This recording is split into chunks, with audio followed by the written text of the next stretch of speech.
Jaz bom na hiter Marjana Drevenski vladi za evropsko kohezijsko politiko.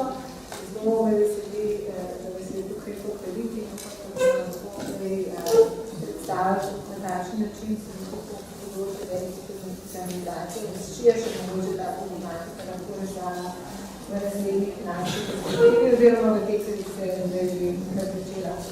Mogoče samo kot splošni kontekst razlika glede na preteklo programsko obdobje je ta, da imamo v tej perspektivi en operativni program, ki zajema vse sklade.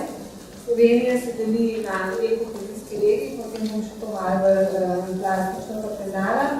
In moramo z sredstvi, ki so tukaj se pravi s 3 milijardami, moramo prispevati doseganje ciljev strategije EU 2020.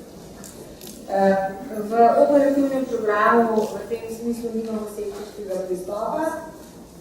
Tudi za razliko od pretekle perspektive ni posebnega prioritetnega področja za regionalni razvoj in večji poudarek od pretekle perspektive je razvoj velikih vsebin vizavi vlaganja v infrastrukturo, pa tudi to, da je treba, kjer se ne da sredstva plasirati preko povratnih virov. Dva mehanizma, ki sta nova, to sta celostne teritorijalne naložbe in pa lokalne razvojne vodne skupnost. Tukaj bo šlo za ukrepe, ki bodo dejansko prišli bottom-up, ki bodo podlagane lokalne skupnosti. In še ena razlika, ki je kar zelo pomembna, je ta, da bo v naslednji finančni perspektivi zelo velik poudarek na tem, da dosegamo cilje. Mi imamo v operativnem programu mejnike določene za vsako prednostno os in če teh mejnikov ne bomo dosegali, to pomeni, da bomo lahko izgubili 6% sredstev na same prednostne osi. Zdaj, partnerski sporazum je krovni dokument, ki postavlja vsebinski kontekst za vse sklade, v katerih je Slovenija upravičena, to se pravi te naših, ki se jih bolj poznamo, strukturnih, kohezijskih, regionalnih in socialnih, poleg tega pa še kmetijskega in pa ribiškega. Slovenija se je odločila za to, da bo iz matematskih ciljev, ki so opredeljeni v uredbi, izbrala vse. To je, čisto tudi povedala, malo problem v Sloveniji, ker se zelo težko osredotočamo in zelo težko prioritiziramo in vedno je vse najbolj pomembno. Pa mogoče je zaključne res pomembne stvari, da je zmanjka denarja. Tole prepustila, da imamo bolj manj časa. Tole je v bistvu slika, kjer kaže, kako so sredstva razdeljena med vzhodom in zahodom. To se pravi, vzhodna Slovenija je manj razvita, zato je za to regijo na voljo bistveno več sredstev, milijardo 260, okrog 70% sredstev gre sklada za regionalni razvoj in pa iz ESS-ja okrog 30. V zahodni Sloveniji je večkrat manj kot 850 milijonov evrov in večkrat večji odstotek iz ESS-ja in ESVR-ja. Tukaj bom še to povedala, da ko se je delal ta finančni razrez, je že treba upoštevati, da se je omejitev sodnik Evropske komisije in če govorimo o skladu za socialni razvoj, je bilo treba sredstva osredotočiti na 80% sredstev osredotočiti na 5 prednostnih naložb. Kar pomeni, da je prostorna stopnja za tisto, kar je ostalo, oziroma razlike bila mejne, ti so mogli razporediti potem na druge sredstva. Zdaj, zelo na hitrco, ker ne bom predolga.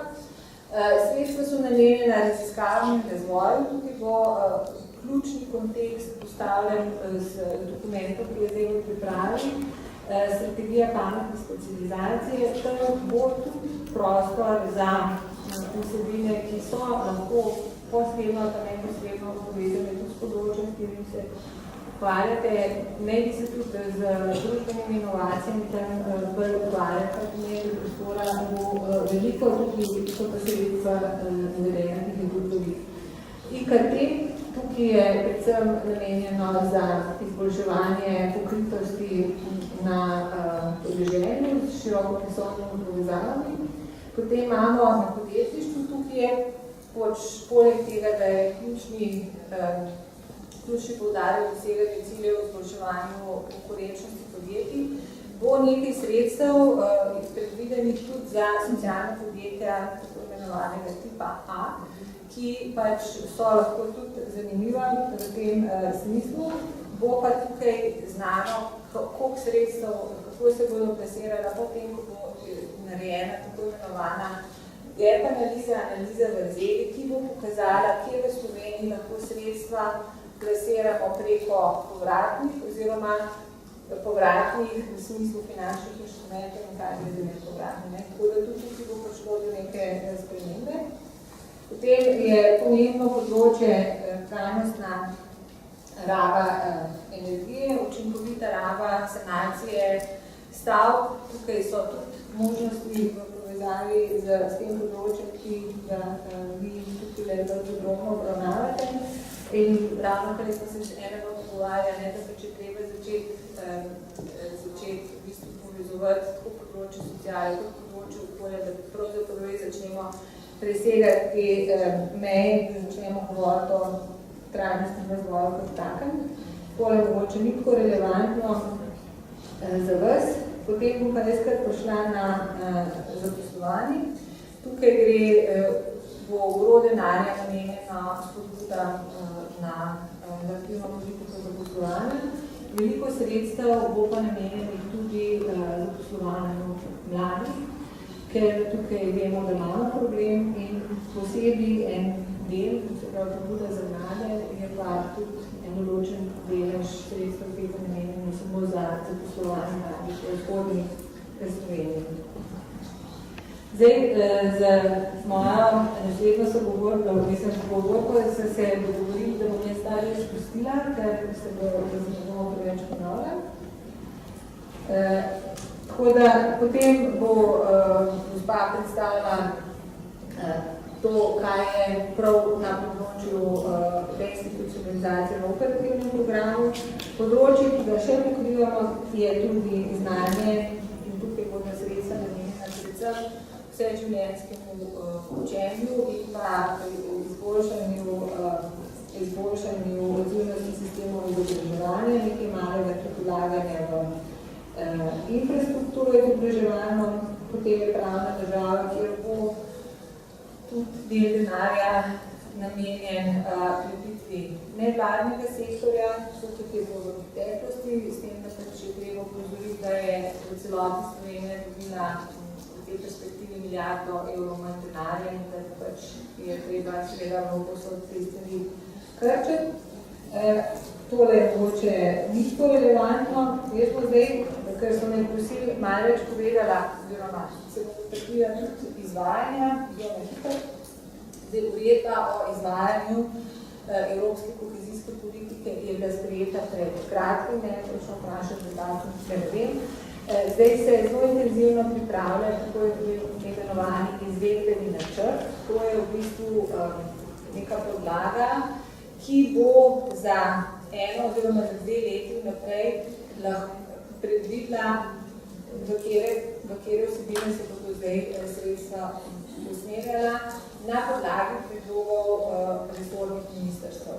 Tukaj je v bistvu pomembno to, da se tudi vi kot deležniki povežete z vašimi drugimi ministrstvi, kjer pač mislite, da je možno nekakve vsebine, ki so relevantne za vas vključiti, da se te vsebine preko izvedbenih načrtov popeljejo noter v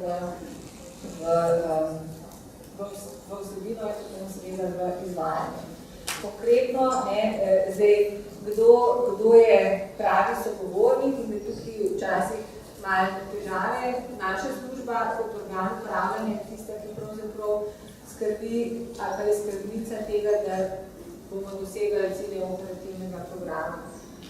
Zatem, ko so pa ministrstvo oziroma posredniški organi, so pa tisti, ki pravzaprav z vsebino morajo prispevati k temu in participirati. Tako da, če lahko na to vprašanje, ki smo se prej malo pogovarjali, odgovorili, sigurno resorna ministrstva, mi smo pa lahko pravi sogovornik za to, da če imate kakršnekoli probleme, ampak se to se da tudi preko nas določene stvari, ampak ki odgovorite, se kakšne stvari premaknejo naprej. Zdaj, pričakovano je, da bodo prvi razpisi, zdaj ne vem točno katero področje, še v tem letu objavljeni, bolj intenzivno se bo pa seveda začeli s tem črpanjem v naslednjem letu, ko bo pač ta zgodba s tem novim načinom programiranja prvi korak z nami, da bomo šli po enako še v drugi krog, v tretji krog priprave tega izvedbenega načrta, zato da bo mogoče tudi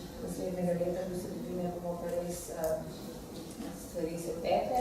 Je pa tudi naša želja ta, da pravzaprav ne bom rekla prisilno, ampak da se dobimo resorje, posredniške organe in tudi druge upravičence, ki začnejo med sabo sodelovati. Ker se mi zdi, da pač treba se zavedati, denarja je manj, potreb je veliko ali pa še več kot prej, in če bomo skupaj začeli delati in iskati sinergije, bomo lahko dobre projekte hitro izvedeli in bomo imeli multiplikativne učinke dosti večje, kot če bi skupaj pa parcelirali vsak zase. To zaenkrat z moje strani. Hvala.